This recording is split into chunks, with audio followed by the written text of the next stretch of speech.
वर्गीकरण। ठीक है, तो ये 4 प्रकार से होते हैं। पहला उसमें है संरचना के आधार पर। संरचना के आधार पर 2 प्रकार के होते हैं, एक कोशिक और बहुकोशिक। एक कोशिक मतलब जो एक कोशिका से मिलकर बना हो। जैसा मैंने आपको कल बताया था कि अमीबा कैसा जीव है, एक कोशिकीय है ना।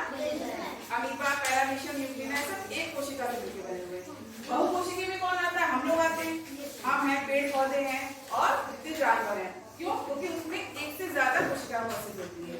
ठीक, जैसे एक कोशिका का एग्जाम्पल क्या बताएगा, फिर से बताओ। अमीबा, पैरामीशियम, यूग्लिना और बहुकोशिकीय में कौन आएगा, हम लोग पेड़। लोग आएंगे सब। ठीक, नेक्स्ट है मेरुदंड के आधार पर। मेरुदंड मतलब रीढ़ की हड्डी। ठीक है, रीढ़ की हड्डी के आधार पर 2 प्रकार के होंगे, एक होगा अकशेरुकी और दूसरा होगा कशेरुकी।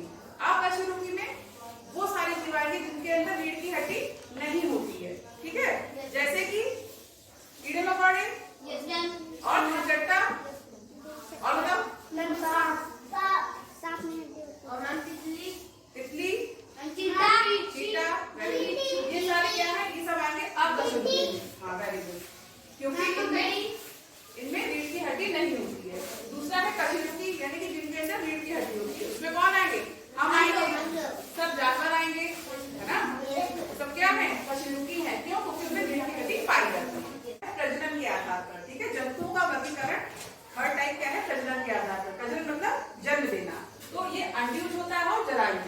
अंडीज मतलब जो जीव अंडे देते हैं वो अंडीज है। जैसे कि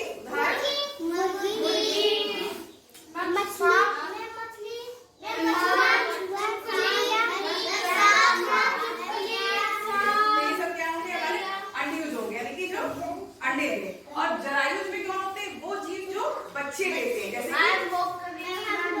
मनुष्य और गाय, भैंस, बकरी। ये सब क्या करते हैं, जरायुज में आते हैं, यानी कि जो बच्चे देते हैं, जो अंडे नहीं देते हैं। नेक्स्ट है वास स्थान के आधार पर। वास मतलब जो जीव कहाँ रहते हैं। तो पहला है जलीय जीव, यानी कि वो जीव जो जल में यानी कि पानी में रहते हैं।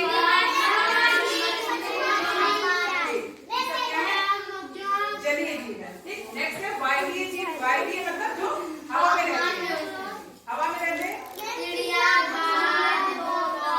यानी वो सारे पक्षी जो उड़ लेते हैं, वही तो रहेंगे हवा में, वो क्या, वो है वायवीय जीव होंगे। नेक्स्ट है स्थलीय जीव, जो स्थल पे यानी कि स्थान पे रहते हैं। इसमें हम भी हैं, जमीन पे रहते हैं, और जितने भी तुम्हारे जानवर हैं वो सब क्या है, स्थलीय जीव जंतु हैं। ठीक है, जो जमीन पे रहते हैं। और वृक्षाश्रयी जंतु कौन होते हैं, जो पेड़ पे रहते हैं। ये सब क्या है, जलीयाश्रयी जंतु हैं, क्योंकि ये सब कहाँ रहते हैं, वृक्ष पर रहते हैं, यानी कि पेड़ पर रहते हैं। ठीक है, ये क्या है, 4 तरह के वर्गीकरण हमने पढ़े इसमें, जंतुओं के वर्गीकरण में। पहला था संरचना के आधार पर, ठीक है, दूसरा क्या था मेरुदंड के आधार पर, तीसरा प्रजनन विधि और चौथा था वासस्थान के आधार पर। समझ में आया?